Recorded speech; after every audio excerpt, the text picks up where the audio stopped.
বিভিন্ন জায়গায় আওয়ামী লীগের জয় জয়কার, বিশেষ করে সর্বশেষ যতগুলো আইনজীবী সমিতি নির্বাচন হয়েছে সব জায়গায় আওয়ামী লীগ যথেষ্ট ভালো করছে। সন্দেহাতীতভাবে জামাত ইসলামের চাইতে অনেক ভালো করছে, অনেক জায়গায় বিএনপির চাইতেও ভালো করছে। এর ফলাফল কি, কিসের আলামত? তাহলে কি আওয়ামী লীগ ফিরবে? আওয়ামী লীগের জনপ্রিয়তা বাড়ছে? দর্শক, বছরের শুরুতে আপনারা জানেন যে বার কাউন্সিলের অধীনে আইনজীবী সমিতিগুলো থাকে এবং আইনজীবী সমিতি সাধারণত 1 বছর মেয়াদের এবং প্রত্যেক বছর নির্বাচন হয়। আইনজীবী সমিতি নির্বাচন, এক একটা আইনজীবী সমিতিতে সাধারণত 1000-1500 ভোটার থাকে, কিন্তু মিডিয়া এটা আলোচিত হয় যেহেতু তারা আইনজীবী এবং তাদের একটা আলাদা তাসির সমাজে রয়েছে। তো এই ভোটটা খুব গুরুত্বপূর্ণ, গুরুত্বের সাথেই দেখা হয়।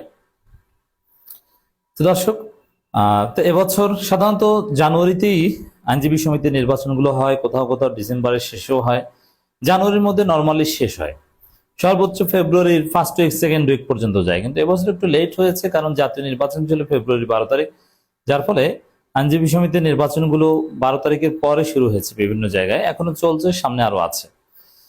তো সেখানে দেখা গেছে যে গত বছর আওয়ামী লীগের আইনজীবীদের ফর্ম কিনতেই দেওয়া হয়নি, কিন্তু এবছর আওয়ামী লীগের আইনজীবীরা ফর্ম কিনতে পেরেছে এবং নির্বাচনে অংশগ্রহণ করেছে এবং তারা জিতছে।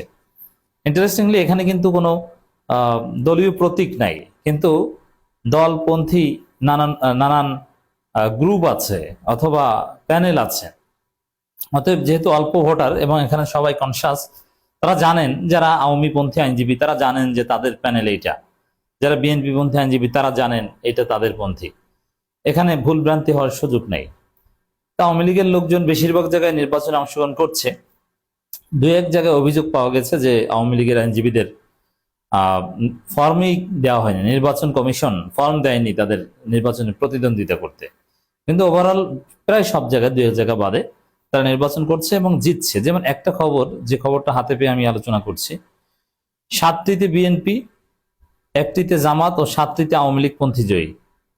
এর মানে জামাত মাত্র 1, আওয়ামী লীগ 7, বিএনপিও 7। কোথাও কোথাও দেখা গেছে যে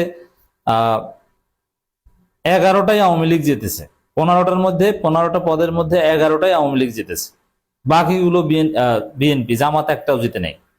জামাত নীল গিয়েছে, এরকম অনেক আইনজীবী সমিতি আছে, সাধারণত জেলা পর্যায়ে এগুলো হয়। খবরটা একটু দেখেন। ব্রাহ্মণবাড়িয়া জেলা আইনজীবী সমিতির নির্বাচনে স্থগিত ভোট গণনা শেষে ফলাফল ঘোষণা করা হয়েছে। তাতে 15টি পদের মধ্যে সভাপতি, সাধারণ সম্পাদক সহ 7টিতে আওয়ামীপন্থী, 7টিতে জাতীয়তাবাদী আইনজীবী ফোরাম ও 1টিতে জামাত পন্থী প্রার্থী জয়লাভ করেছে। এর মানে গুরুত্বপূর্ণ পদগুলো দেখেন। নির্বাচনে বিএনপি জাতীয়তাবাদী আইনজীবী ফোরামের ব্যানারে প্রার্থী দিলেও আওয়ামী লীগ কোনো প্যানেল ঘোষণা করে প্রার্থী দেয়নি। একটু কৌশল নির্বাচন করেছে, যেহেতু তাদেরকে বিভিন্ন জায়গায় নির্বাচন করতে দেওয়া হচ্ছে না, যেভাবে তারা নির্বাচন করেছে। আওয়ামীপন্থীদের মধ্যে যারা বিজয়ী হয়েছেন, সভাপতি পদে মফিজুর রহমান বাবুল, সিনিয়র সহসভাপতি পদে ইউসুফ কবির ফারুক, সাধারণ সম্পাদক পদে AKM আব্দুল হাই, তথ্য প্রযুক্তি বিষয়ক সম্পাদক পদে আবু সালে মোহাম্মদ ফরহাদ। মানে এখান থেকে স্পষ্ট বোঝা গেছে যে গুরুত্বপূর্ণ পদগুলোতে সবগুলোতে আওয়ামী লীগ জিতেছে।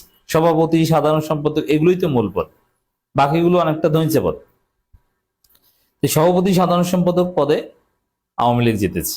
এটা শুধু এই ব্রাহ্মণবাড়িয়া জেলা আইনজীবী সমিতির চিত্র নয়, পুরো বাংলাদেশের ওভারঅল চিত্র অলমোস্ট এরকম যে আওয়ামী লীগের জয় জয়কার। শুধু এটা না, পেশাজীবীদের মধ্যে বিভিন্ন নির্বাচন, বাংলাদেশ ব্যাংক কর্মচারী বা নানান জায়গায় যেখানেই আওয়ামী লীগ নির্বাচন করার সুযোগ পাচ্ছে সেখানেই তারা নির্বাচন করছে এবং তারা জিতছে।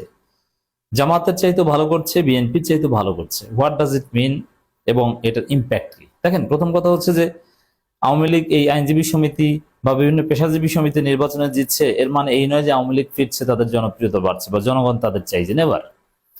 কারণ এইসব জায়গায় যারা ভোট দেয় এরা আওয়ামী লীগের সুনির্দিষ্ট সুবিধাভোগী, এরা পৃথিবী ধ্বংস হয়ে গেলেও আওয়ামী লীগ করবে, এরা সুইং ছিল না। অতএব সাধারণ ভোটারদের জনসমর্থনের সাথে এগুলো কোনো সম্পর্ক নেই, এটা একদম ফিক্সড। অতএব এই জায়গাটায় কমা বাড়া কিছু নেই। এটা ফেসিবাদী আমলে আওয়ামী লীগের সুবিধাভোগী ছিল, এখনো তারা আওয়ামী লীগ করছে। এবং একটা বিষয় মনে রাখবেন যে নানান গোষ্ঠী, নানান শ্রেণী পেশার মানুষ প্রতিকূল পরিবেশে দল ত্যাগ করে, কিন্তু একটা গোষ্ঠী দল ত্যাগ করে না, তারা হচ্ছে আইনজীবীরা। কারণ আইনজীবীদের মূল ব্যবসা দল বিপদে থাকলে। আইনজীবীরা এমনিতে আইনজীবী হিসেবে কিছু ইমিউনিটিস পায়, তাদেরকে হরহামেশা ধরে না পুলিশ, যদি তাদের বিরুদ্ধে ওইরকম মামলা না থাকে বা পদ না থাকে। দল যদি বিরোধী দলে থাকে তাহলে তারা অনেকে বিশাল বাড়ি গাড়ির মালিক হয়ে যায়। কারণ বিরোধী দলে থাকলে প্রচুর মামলা, ওই মামলাগুলো দেখভাল করতে যে প্রচুর ইনকাম। এমনকি জামাতের মতো সৎ মানুষের দলেও আইনজীবীরা, ঢাকায় এরকম অনেক অভিযোগ আছে যে জামাতের কয়েকশো মামলা দেখে আইনজীবীরা এক একজনে বাড়ি করেছে, ফ্ল্যাট কিনেছে, গাড়ি কিনেছে, যেটা তারা জীবনেও কিনতে পারতেন না। তারা কোনো ফার্স্ট ক্লাস আইনজীবী না, যা জামাতের মামলা দেখে ফাইল টেনে। এর মানে দল বিপদে থাকলে আইনজীবীদের লাভ আছে, তারা দল ত্যাগ করেন না। তো এই কারণে আওয়ামী লীগ এই জায়গায় আইনজীবী সমিতিতে ভালো করছে। It's very simple. তবে জনগণের সমর্থন তাদের নাই। আর এই যে আইনজীবী সমিতি নির্বাচনে ভালো করছে, এটার তেমন কোনো প্রভাবও নাই, কারণ আওয়ামী লীগ একটা নিষিদ্ধ সত্তা, কার্যক্রম নিষিদ্ধ। তো সেই জায়গায় আওয়ামী লীগ কি এমন করবে? এইসব আইনজীবী সমিতির নির্বাচনে জিতে লাভটা কি? কিছুই না, তাদের কেউ গুনবে না। এই জন্য এখানে একটা মজার সমীকরণ আছে। যেহেতু আওয়ামী লীগ নিষিদ্ধ সত্তা, তারা বিরোধী দল হলেও এটা একটা ইম্প্যাক্ট ছিল। এই জয়ের তেমন কোনো তাৎপর্য নাই।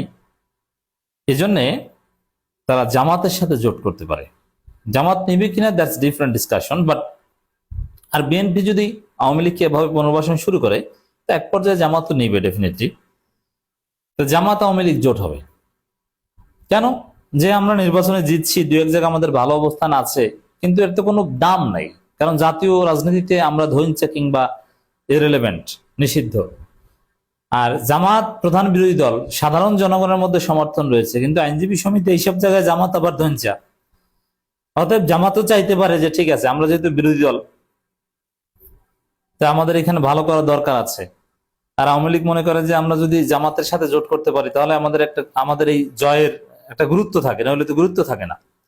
এই দুইটা হিসাব একত্রে মিলে আওয়ামী লীগ জামাত জোট হতে পারে। যেমন এবছর যে হিসাব হয়েছে, এবছর দায়িত্ব পালন করতে যে আওয়ামী লীগ দেখবে যে তারা জিতেছে কিন্তু কোনো লাভ হয়নি, এর মাধ্যমে কিছুই করতে পারে না। কারণ বার কাউন্সিলের অধীনে আইনজীবী সমিতি, বার কাউন্সিল পুরোপুরি বিএনপিময়, যদিও এখানে কিছু পেশাদারিত্ব আছে, কিন্তু রাজনৈতিক সুবিধা পাবে না। যার ফলে তারা চিন্তা করতে পারে যে এইভাবে জিতে তো লাভ নেই, সামনের বছর আমরা জামাতের সাথে জোট করি, তখন একটা জামাত প্যানেল হবে। আওয়ামী লীগ জোটে আছে, তখন আওয়ামী লীগ এটা কাজে লাগাতে পারবে। এটা রাজনীতিতে বাইরে কিছু কাজে লাগাতে পারবে না, কিন্তু কোর্ট এরিয়ার মধ্যে আইনজীবীদের সুযোগ সুবিধা বা আইনজীবী সমিতির যে কাজ, ওইগুলোর ক্ষেত্রেই কিছুটা ভালো ফলাফল আসবে। তো এই জন্যে আওয়ামী লীগের যে জয় জয়কার, এটা জামাত আওয়ামী লীগ এবং জামাতের যে দুর্বল অবস্থা, জামাত আওয়ামী লীগ জোটের দিকে ঠেলে দিতে পারে। দুই পক্ষই প্রয়োজনীয়তা ফিল করতে পারে।